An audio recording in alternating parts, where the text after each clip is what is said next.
Hello प्यारे बच्चों, मैं नवीन दीक्षित, आपका फिजिक्स मेंटर, और एक बार आपका बहुत बहुत स्वागत है आपके ओमेगा ऑनलाइन चैनल में। एनसीईआरटी क्लास 12th के फिजिक्स वाले डिस्कशन में आज हम लोग कंटिन्यू करेंगे पेज नंबर 31 ऑनवर्ड। इसमें इलेक्ट्रिक डाइपोल, डाइपोल मूवमेंट और डाइपोल की स्टेबिलिटी की चर्चा है। इन शॉर्ट समराइज करूँगा, लास्ट में दिए गए क्वेश्चन को आप आराम से चैट बॉक्स पर आंसर करिएगा और इंटरेस्ट के साथ इस सीरीज़ को कंटिन्यू करिए, चूँकि आपका पार्टिसिपेशन मेरे काम करने की जो कुव्वत है उसको बढ़ाता है। सो आइए देखते हैं पेज नंबर 31। हेलो बच्चों, तो फिर इसके आगे हम लोग चलते हैं, पढ़ते हैं 1.12 article dipole in a uniform external field. सबसे पहले तो समझें कि डाइपोल एक ऐसा सिस्टम है जिसमें दो अपोजिट इक्वल चार्ज पार्टिकल एक दूसरे से निश्चित दूरी पर रखे जाते हैं, like Na positive Cl negative.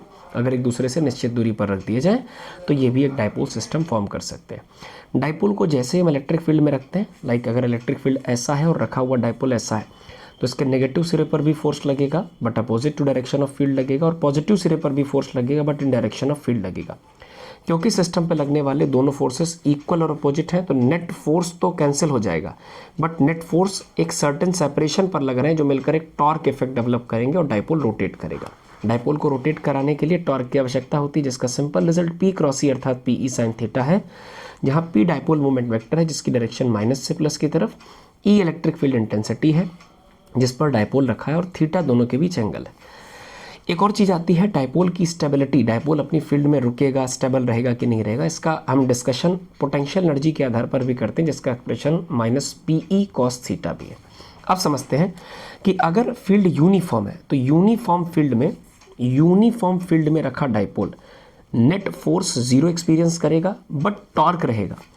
In case what happen, NCERT की लाइन कहती है कि what happen if the field is not uniform. अगर फील्ड यूनिफॉर्म नहीं है तो महसूस ऐसे करिए कि अगर ये कोई इलेक्ट्रिक फील्ड है जो नॉन यूनिफॉर्म टाइप का है, इसमें अगर आपने कोई डाइपोल लग दिया तो नेगेटिव पर जहाँ फील्ड लाइनें क्लोज हैं, डेंस हैं, वहाँ फोर्स ज़्यादा लगेगा, और पॉजिटिव जो प्लस क्यू रखा है वो रेयर फील्ड लाइंस में रखा है, जहाँ फील्ड लाइनों के बीच की सेपरेशन ज़्यादा है, फोर्स कम लगेगा।